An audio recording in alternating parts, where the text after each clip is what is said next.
हर हर महादेव ओम काली। तो प्रिय भगतजनों, दुख का कारण क्या है? अक्सर यह प्रश्न हमारे मन में आता है, यह ख्याल हमें बार बार परेशान करता है कि दुख का कारण क्या है, हमें दुख क्यों मिलता है।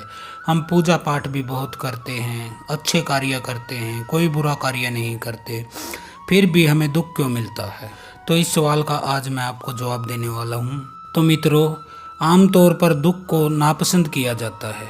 लोग समझते हैं कि पाप के फलस्वरूप या ईश्वर के कोप के कारण दुख आता है, परंतु यह बात पूर्ण रूप से सत्य नहीं है। दुखों का एक कारण पाप हो सकता है, यह तो ठीक है, परंतु यह ठीक नहीं कि सभी दुखों का कारण पाप ही है। बहुत बार ऐसा देखा जाता है कि मनुष्य दुखी अपने प्रारब्ध के कारण होता है। प्रारब्ध में वह सभी कर्म आ जाते हैं, वो सभी काम आ जाते हैं जिसे पूर्व जन्म में हमने किसी को दुख पहुंचाया होता है। दूसरा कारण है क्रियामान। ये वे कारण हैं जिनका फल प्राय साथ साथ मनुष्य को इसी जन्म में भोगना पड़ता है। क्रियामान वो होते हैं जो हम इस जन्म में कर रहे हैं, यानी कि अभी कर रहे हैं, और उनका फल हमें साथ साथ मिलता है। जैसे कि अग्नि आपके सामने जली हुई है और आप उसमें हाथ डाल दें तो आपका हाथ जल जाता है, यह परिणाम साथ साथ मिलता है, तो इसे क्रियामान में श्रेणी में शामिल किया जाता है। इस जन्म में जो हम कर रहे हैं वह हमें साथ साथ भोगना पड़े, इस कारण हमें दुख होता है। और तीसरा और सबसे महत्वपूर्ण कारण होता है कि ईश्वर जो हैं, हमारे शिव बाबा हैं, वो जब किसी प्राणी पर दया करके उसे अपनी शरण में लेना होता है, कल्याण के पथ पर उसको ले जाना होता है, उसे भय बंधन से, उसे भव बंधन से, बुराइयों से छुड़ाने के लिए ऐसे दुखदायक अवसर उत्पन्न कर देते हैं कि जिनकी ठोकर खाकर मनुष्य अपनी भूल को समझ जाए और उनका सच्चा भगत बन जाए।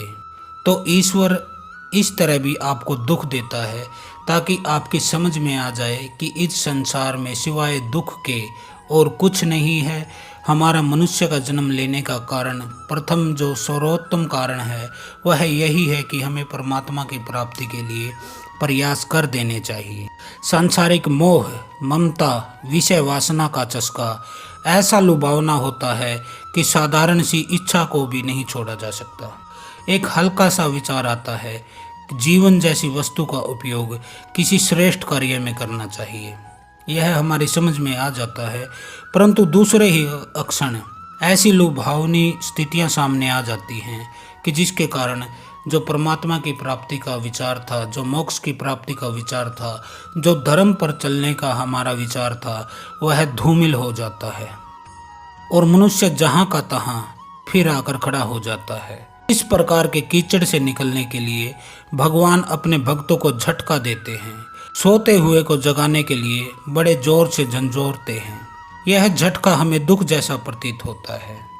गंभीर बीमारी हो, आपके जो प्रिय हैं उनकी मृत्यु हो, या फिर विश्वसनीय मित्रों द्वारा अपमान और विश्वासघात जैसी दिल को चोट पहुंचाने वाली घटनाएं इसमें शामिल होती हैं। उनके जबरदस्त झटके से आघात खाकर मनुष्य तिलमिला जाए और सजग हो जाए कि इस संसार के मोह ममता को तिलांजलि दे दे। भगवान अपने भक्तों को कष्ट देते ही इसलिए हैं जिससे कि वह समझ जाएं कि कौन उनके सच्चे भगत हैं। तो इस तरह से ये कुछ दुख के कारण मैंने आपको बताए, जिसको आपको अपने जीवन में अनुभव करना चाहिए और स्वयं ही आकलन करना चाहिए कि आपके दुख का कारण क्या है। तो आज के लिए इतना ही। हर हर महादेव। ओम काली।